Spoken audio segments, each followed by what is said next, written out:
now we've got proof.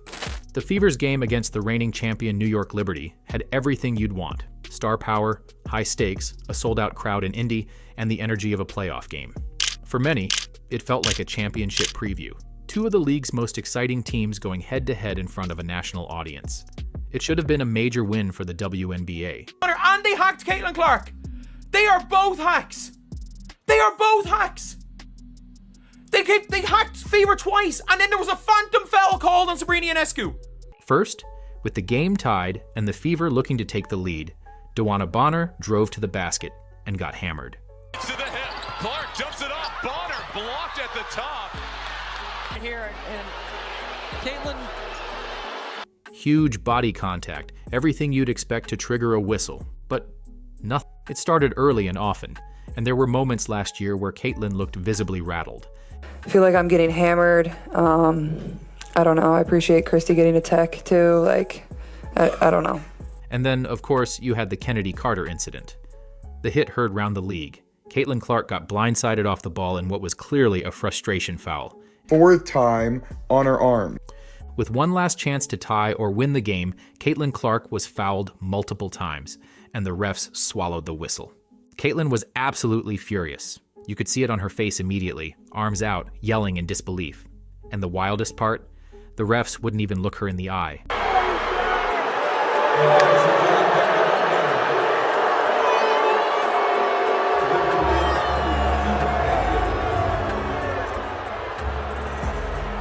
They've done a great job of rigging this. They've done a great job of rigging this league.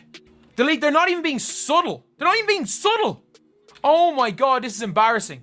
This is embarrassing. If it wasn't already the Indiana Fever versus the world this season, Hack them. Don't go for the ball, hack them. but if the overall officiating wasn't already brutal, the final moments of the game absolutely clinched it. Tie game on the line. The Fever are in perfect position for a chance to steal a win against the reigning champs. And then the refs took over. What was that play? Oh my God, this is rigged. This is rigged. She got yanked, fell on her hip. That's a hack. That's a hack. That's a hack. Oh my God, they hacked the one about. The imbalance continued. Stephanie White's going to lay out the numbers in a minute, and they're mind-blowing. We're talking clear as day disparity. But still, some people brushed it off. Said it's just early season stuff. That things would settle down, and the officiating would get more consistent. Well, the Fever's marquee matchup against the Liberty, the defending champs, was the perfect test. And before we get into a pattern that started last year, got worse in the preseason, and now is reaching a boiling point just a few games into the regular season. And if you think I'm exaggerating, just wait until you hear some of the stats about how lopsided the officiating has been against the Fever this season. It's not just 1 or 2 games, it's every game. And the numbers are downright embarrassing for the league.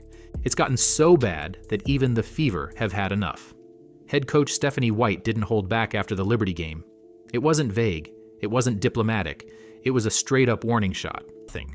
Then came the phantom foul. Lexi Hull played textbook defense on Sabrina Ionescu and wasn't the one to initiate contact. And yet, 2 free throws were awarded. It was the ultimate gut punch, and unfortunately the refs weren't done. And then came the worst of them all, the final possession. And this is the worst one. There's 1 foul. There's 2 fouls. Then she holds her, watch this, with her shoulder and on her arm when she follows through and then fouls her for the... I can't believe what I'm about to say. The Indiana Fever, with the strongest, loudest, most intimidating home court advantage in all the WNBA, just got robbed at home. I saw it with my own 2 eyes live on CBS. Getting crushed online. Honestly, they're getting crushed during every single game. I've seen a lot of people come out and say, the WNBA referees, is this what it's about? Because they're the worst referees in the history of any referees. And that's the thing, it's not just a one-off. It's a pattern, a trend, a stat-backed reality. And it's gotten so bad that even Caitlin Clark and head coach Stephanie White are starting to speak up. Those clips are coming up in a moment, but first, let's talk about what fans are actually pointing to. And what did the refs do? They called it a common foul, not a flagrant. It was the boiling point for many fans. If that wasn't going to get upgraded in real time, what would? And the worst part? The non-calls didn't stop there. They followed Caitlin right into the playoffs. Like even in the playoffs last year, do we not remember when Caitlin Clark is shooting a layup and she's in the air, and Marina Mabrey commits a block, a hit on the arm, a blocking foul, like a whatever hit on the arm foul, everything. She just comes late and is like, Caitlin's not getting a layup. Jumps sideways into her, takes her arms out, knocks Caitlin on the ground, and then stops because she knows she's fouled, and the referees are like, play on, play on. At some point, it starts to feel deliberate, like they're sending a message to the rest of the league. When it comes to guarding Caitlin Clark, it's open season. They just kept shoving Caitlin. They're like, well, they can't just keep calling fouls. I'm like, they're literally just running around hacking her. The referees have made it like a point that this is how you beat the Fever. You hack them. You don't even, it's not being physical. You just hack them. Because the referees are going to allow them be hacked. Late in the game with the Fever, hack them. Not being physical, hack. Just like last season, fans were left scratching their heads or straight up yelling at their screens. Missed calls, questionable fouls, and moments that swung the game in favor of the reigning champs. The outrage was swift. Social media lit up with fans and analysts calling it out. But I will just say the lopsided officiating was absolutely insane. Body checked with no whistle. It felt like two different rule books were in play. The New York Liberty were at the line 32 times to the Fever's 15, and it was just so obvious. Now, I get calling fouls, I get like not calling fouls, but in this instance, there were similar fouls that were not getting called on the New York Liberty that were going towards the Fever. If you're gonna call every ticky-tacky foul, okay, call it, but call it for both teams now. But then there's this. Caitlin Clark, just like in the preseason and just like all of last season, was getting hacked, and the refs just let it go. No calls, no protection, and there's already a clear pattern. Clark drives, takes contact, gets hacked, and nothing. Whistles stay in the pockets. Eventually, the frustration boiled over. You could see it in her body language, and you could definitely feel it when she picked up a tech just for pointing out the obvious.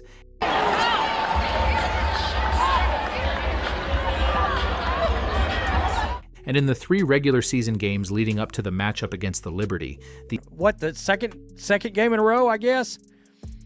Definitely for the second game of the season, the referees swallowed their freaking whistles. The imbalance in foul calls was clear as day. The Liberty were living at the free throw line, getting 32 attempts. Meanwhile, the Fever, just 15. That's more than double. In a close game like this, that kind of disparity isn't just noticeable, it's decisive. And it wasn't just the quantity. It was how the fouls were called. The Liberty were getting touch fouls, while Caitlin and her teammates were getting the pattern, a long, frustrating, borderline dangerous pattern. And it goes all the way back to last season. From the moment Caitlin Clark stepped onto a WNBA court, it was obvious she was going to be treated differently. The physicality ramped up, players were taking extra liberties, and the referees, they swallowed their whistles. Clark trying to create some airspace. Long three at the horn. The entertainment value was there. 2 evenly matched teams, playoff-level intensity, and a roaring crowd in Indy. This is exactly the kind of marquee matchup the WNBA dreams of. It had all the ingredients, stars shining, drama building, and a tight score all the way through. But when the final whistle blew, none of that was the headline. All anyone could talk about was the referees. It was one of the worst referee games I've seen. The referees, for again, the controversy. Let's be clear. This was a great game, full of drama. The crowd was loud, the energy was playoff level, and both teams showed out. I mean, they have 9 baskets, and I have them unofficially with 7 right-handed layups. Clark found a hole in the defense. Now Caitlin's going to wait for Aaliyah Boston here. Goes over the top, Boston, the catch. And creating real problems for New York's defense. This is the best passing connection I can remember since John Stockton was feeding Karl Malone back in the Utah days. And while Caitlin didn't have an all-time great performance by her usual standards, she still delivered the kind of moments that remind you exactly who she is. She hit tough shots, made jaw-dropping passes, and had a couple of sequences that blew the roof off